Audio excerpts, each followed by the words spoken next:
दोस्तों, क्वाइज सक्सेस के YouTube channel में आप सबका स्वागत है। परिचय। अजय, आशीष की ओर देखो। अरे, वो क्या कर रहा है? वो कुल मिलाकर पढ़ाई नहीं कर रहा है। मुझे संदेह है कि वो इस साल उत्तीर्ण हो पाएगा। हाँ, उसके पास होने की प्रायिकता कम है। प्रायिकता?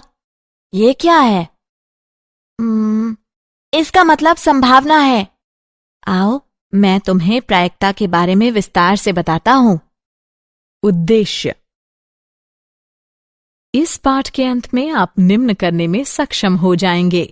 प्रायिकता की परिभाषा, दिए गए प्रश्नों की प्रायिकता निकालना, प्रायिकता में प्रयोग होने वाली शर्तें, प्रायिकता संबंधी उदाहरण को हल करना। परिभाषा, प्रायिकता से तात्पर्य गुणवत्ता या स्थिति की संभावना से है।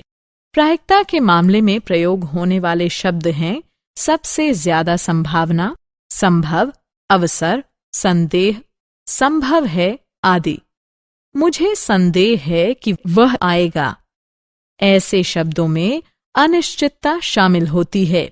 परिणाम, इसका परिणाम जो आता है उसमें स्थिति की अनिश्चितता शामिल होती है। प्रायिकता एक प्रयोग।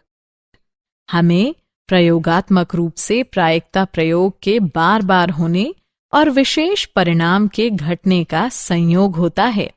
क्रियाकलाप, एक सिक्का लीजिए, उसे 5 बार उछालिए। देखिए कि कितनी बार चित आता है और कितनी बार पट आता है और उसे सारणी के रूप में लिखिए। तब भिन्नों के मान लिखिए।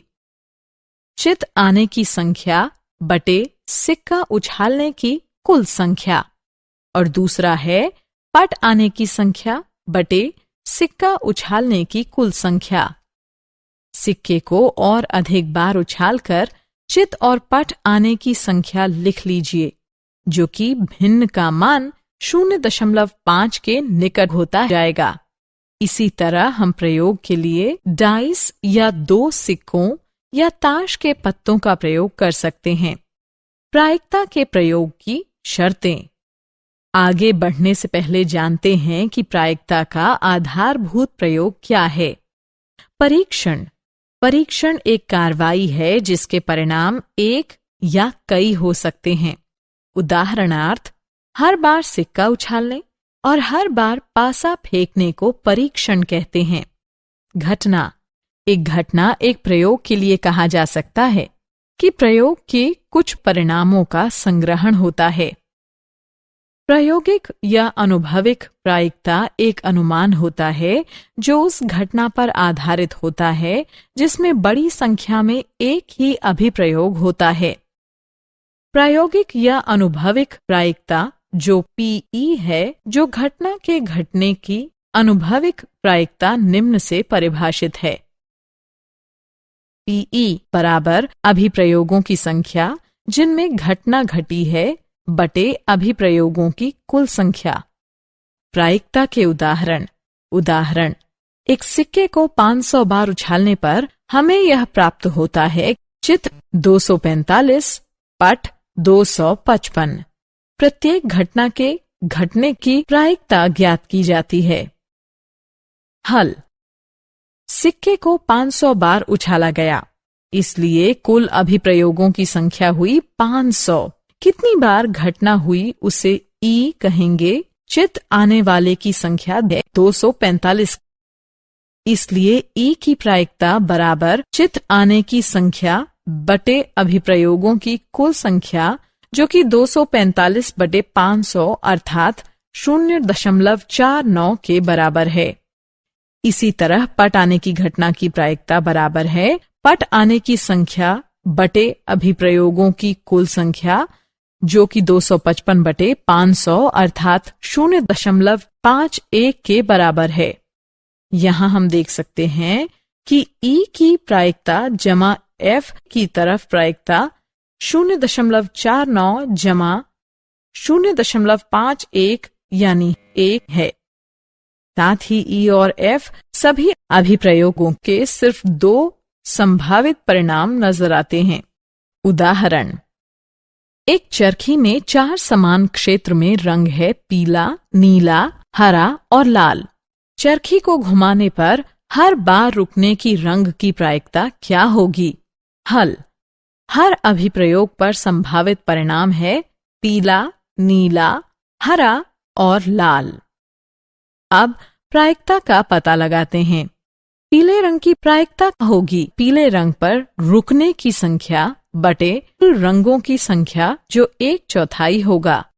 नीले रंग की प्रायिकता नीले रंग पर रुकने की संख्या बटे कुल रंगों की संख्या यानी 1/4। इसी तरह हम हरे और लाल रंग की प्रायिकता भी निकाल लेंगे और अगर हम इन सभी की प्रायिकता को जोड़ देंगे तो ये 1 हो जाएंगी। उदाहरण: 6 कोने वाले पासे को लुढ़काया जाता है। हर एक प्रायिकता क्या होगी? लुढ़कने की सम और विषम संख्या की प्रायिकता क्या होगी? अभिप्रयोग के संभावित परिणाम हैं 1, 2, 3, 4, 5 और 6। अब प्रायिकता ज्ञात करते हैं। पासे पर 1 के आने की संख्या बटे कुल कोनों की संख्या जो होगी 1/6। पासे पर 2 के आने की संख्या बटे कुल कोनों की संख्या जो होगी 1/6। इसी तरह 3 की संख्या की प्रायिकता होगी 1/6। ठीक इसी तरह 4, 5 और 6 की भी यही प्रायिकता होगी। अब हम देख सकते हैं कि लुढ़कने की सम संख्या 3 है। हम इसकी प्रायिकता ज्ञात कर सकते हैं। क्या आप जानते हैं? प्रायिकता की संकल्पना का विकास एक आश्चर्यजनक ढंग से हुआ था। 1654 में शेवेलियर डी मेरे नामक जारी पास संबंधित कुछ और समस्याओं को लेकर 17वीं शताब्दी के एक सुप्रसिद्ध फ्रांसीसी दार्शनिक और गणितज्ञ ब्लेज पास्कल के पास पहुंचा। पास्कल को इन समस्याओं को हल करने में काफी रुचि आने लगी। वह इन समस्याओं का अध्ययन करने लगा और एक अन्य फ्रांसीसी गणितज्ञ पेरे दे फर्माट के साथ चर्चा भी की। पास्कल और फर्माट ने इन समस्याओं को स्वतंत्र रूप से अलग अलग हल किया। यह कार्य ही प्रायिकता सिद्धांत का प्रारंभ था। सारांश: आइए हमने जो कुछ सीखा है उसे संक्षेप में दोहराएं। एक अभिप्रयोग के लिए एक घटना उसके कुछ परिणामों को एकत्रित करना है। एक घटना ई की अनुभविक प्रायिकता को निम्न द्वारा व्यक्त किया जाता है: अभिप्रयोग की संख्या जिसमें ई घटित हुआ हो बटे कुल अभिप्रयोगों की संख्या है। सभी दोस्तों, आपका क्वाइज सक्सेस में स्वागत है। अब बिना समझे रट्टा मारने की कोई जरूरत नहीं। हम लेकर आए हैं पढ़ाई का एक नया तरीका जहां 3D animated videos, AI powered test series और ई बुक्स में MCQs और माइंड मैप्स का परफेक्ट कॉम्बिनेशन मिलता है। क्लास 8 से 10 के स्टूडेंट्स के लिए फाउंडेशन कोर्स और क्लास 11 और 12 के स्टूडेंट्स के लिए सक्सेस ब्लूप्रिंट कोर्स, ये सब IIT और IIM अलुमनी के सहयोग से तैयार किया गया है ताकि आपको मिले सबसे भरोसेमंद और रियल एग्जाम एक्सपीरियंस के साथ कॉन्फिडेंस बूस्ट। चाहे इंजीनियरिंग एंट्रेंस हो, मेडिकल एंट्रेंस हो या कोई भी कम्पिटिटिव एग्जाम, अब सक्सेस आपकी मुट्ठी में है। हजारों स्टूडेंट्स पहले ही जुड़ चुके हैं, अब आपकी बारी है। पढ़ो अपने घर से, अपने समय के अनुसार, अपनी सुविधा से। बस QR कोड स्कैन करो और क्वाइज सक्सेस मोबाइल ऐप अभी मुफ्त में डाउनलोड करो। मॉक टेस्ट्स दो, प्रैक्टिस करो और अपने मार्क्स में फर्क देखो। और हाँ, हमारे YouTube चैनल क्वाइज सक्सेस पर रोज देखो नए वीडियो कोर्सेज के लिए। चैनल को सब्सक्राइब करो और अपने दोस्तों को भी जरूर बताओ। धन्यवाद।